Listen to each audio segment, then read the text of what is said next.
한반도에 새겨진 십자가의 길. 오늘의 한국교회는 수많은 신앙 선배의 헌신과 순교의 터 위에 세워져 있습니다. 일제와 분단이란 시대의 비극 속에서도 자기에게 주어진 십자가를 묵묵히 지고 주님을 따랐던 순교자들의 삶은 하나님에 대한 충절, 이웃과 민족에 대한 사랑 그 자체였습니다. 이 시간을 통해 그들이 따라간 십자가의 길을 묵상해 봅니다. 그리고 부유하고 안락한 이 시대에 우리의 나갈 길을 묻는 시간을 가져봅니다. 제4장 결단의 골짜기에 선 신사참배 반대자들. 한국의 주권을 박탈한 일본은 한국 지배를 영구히 하기 위해 무단 통치에서 문화 통치, 민족 말살 정책에 이르는 다양한 수법을 동원했습니다. 특히 구한 말 들어온 개신교의 급격한 활약상에 주목한 일본은 각종 교육과 종교 법안을 만들어 기독교 학교와 선교, 목회 활동을 억압했습니다. 개신교는 한국 땅에 뒤늦게 들어왔지만 오래지 않아 한국 사회와 민족의 현실 문제에 깊숙하게 들어왔습니다.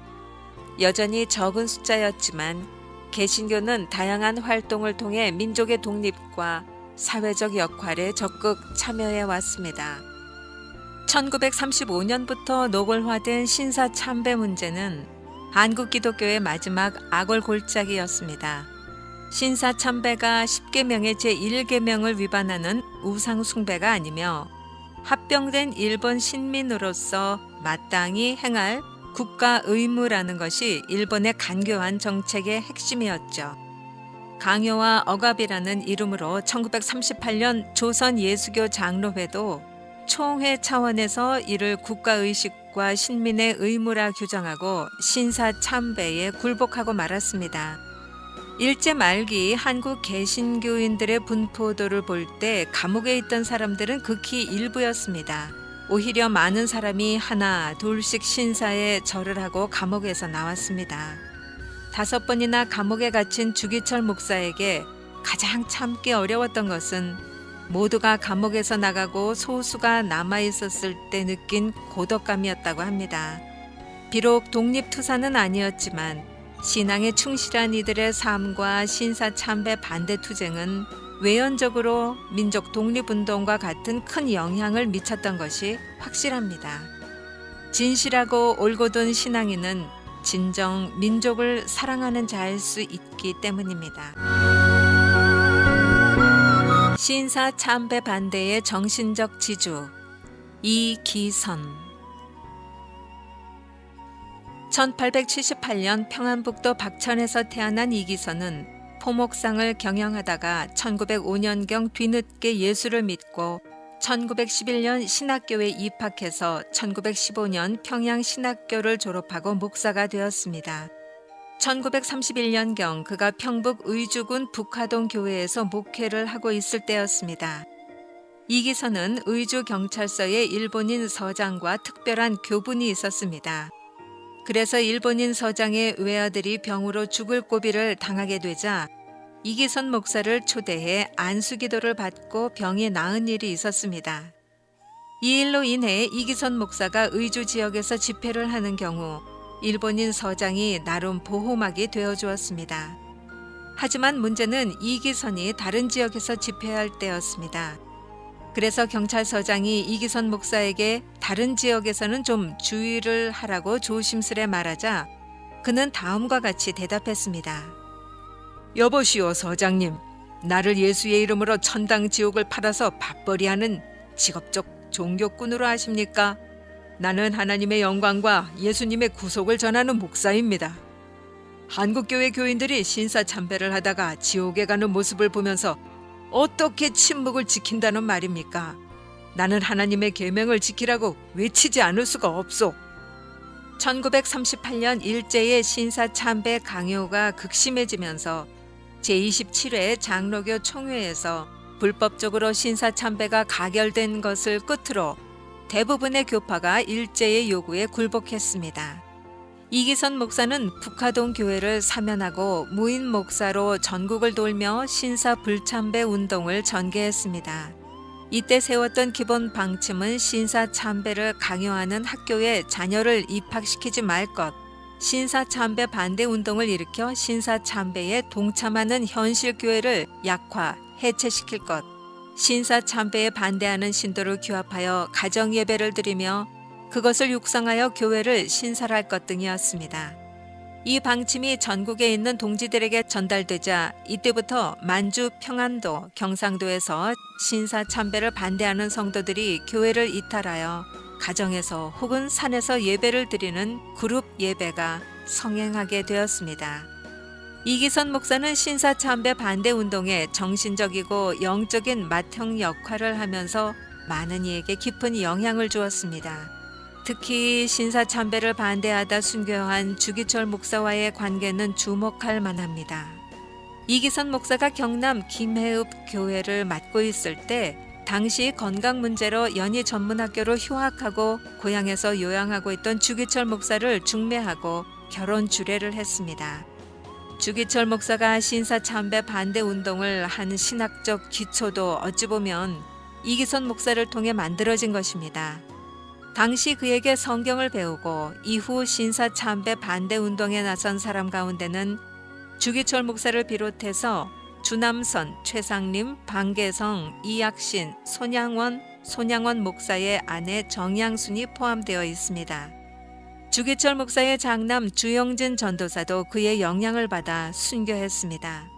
그뿐만 아니라 개신교 초기부터 해방 시점까지 한국교회 대돌보 역할을 했던 산정현 교회의 이기선 목사가 미친 영향도 적지 않았습니다. 신사 참배를 반대하고 교회를 지키던 이들이 후에 공산주의와 타협하지 않고 신앙을 지키는 데에도 큰 영향을 미쳤습니다. 최정민 목사, 심을철 목사, 오윤선 장로, 양재현 장로, 장기려 장로 등은 모두 이기선 목사의 신앙적 영향을 받은 사람들입니다. 이기선 목사는 평안남도의 한 교회에서 부흥회를 인도하다가 평양경찰서에 체포되어 심한 고문을 받았고 이후 6년에 걸친 기나긴 감옥 생활을 시작했습니다. 그를 회유하기 위해 일본 경찰은 다른 한국 기독교인들에게 사용했던 비슷한 방법들을 사용했습니다. 한 번은 경찰이 미국에서 공학 박사가 된 아들 이정근의 편지를 가지고 그를 회유했습니다. 아버지의 고생을 걱정한 아들이 신사 참배를 모른 척 넘어갈 수 없느냐는 내용을 편지로 보내온 것입니다. 이에 이기선 목사는 다음과 같이 말했습니다. 세상 지식으로 말하면 나는 지식이 많지 않지만 아들은 세계가 알아주는 공학 박사이니 지식적으로 보면 내 선생격일 것입니다. 그러므로 사제의 관계로만 본다면 그 청을 들어주는 것이 옳을 것이고 또 혈육의 관계인 부자간의 입장에서만 생각한다고 해도 그 요청을 들어주는 것이 옳을 것입니다. 하지만 신앙적으로 말하면 이 사람은 평신도이고 나는 이 사람을 지도하는 목사입니다. 그러므로 이 신사 참배 문제는 신앙에 관한 문제이므로 평교인인 아들이 아버지가 고생하는 것이 하도 딱해 보여서 철없이 한 말이니 생각해 볼 가치도 없습니다. 이 말에 경찰국장은 머리를 숙였습니다. 그리고 속으로 중얼거렸습니다. 이 목사님은 참으로 위대한 분이다. 목사가 되려면 저런 목사가 되어야 해. 일본 경찰은 신사 참배를 선동하면서 돌아다니지 못하도록 발목을 부러뜨리고 심한 고문을 가했지만 이기선의 신앙적 열정을 꺾을 수는 없었습니다. 해방과 함께 그는 추록했습니다. 하지만 해방 이후에 그의 삶과 사역은 북한 지역을 차지한 공산당과 갈등을 일으켰습니다. 신앙의 지조 때문이었습니다. 먼저 주일인 1946년 11월 3일에 인민 총선거를 하는 것이 많은 기독교인을 어려운 상황으로 몰아넣었습니다. 그리고 공산당이 북한 지역을 장악해가면서 신앙인들이 기독교도 연맹에 가입하는 문제, 교회 마당에 인민공화국 국기를 개양하는 문제 등으로 교회가 술렁이게 되었습니다. 이런 어수선한 상황에서 적지 않은 지도자들이 자유로운 남한 지역으로 떠났습니다. 그렇지만 이기선 목사는 남한으로 피난을 가지 말고 북한의 교회를 지키자고 주장을 했는데 이런 일이 더욱 그를 올가매었습니다. 이런 상황에서 신의주시 의주군 노회, 의산노회에서는 그를 강단에 세우지 말고 설교도 시키지 말 것을 결의했습니다. 이는 1947년 3월에 이루어진 당시 잘못된 길을 걸어간 기독교인들의 치욕스러운 결정이었습니다. 신사 참배를 하고 일본에 협력한 목회자들은 그 시대에도 공산당에 협력하며 쉽게 사역을 하는데 이기선 목사는 또 다른 십자가를 지어야 할 시점이 되었습니다. 이기선 목사의 마지막에 대한 정확한 정보는 많이 알려진 바가 없습니다.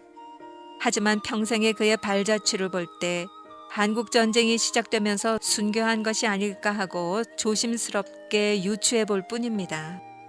신사참배와 공산치하를 겪으면서 이기선 목사는 정치운동을 한 것이 아니었습니다. 그저 신앙의 정절을 지키면서 성경을 중심으로 한 교회의 화합과 단결을 호소하고 자신이 직접 모범을 보여준 것이 다였습니다.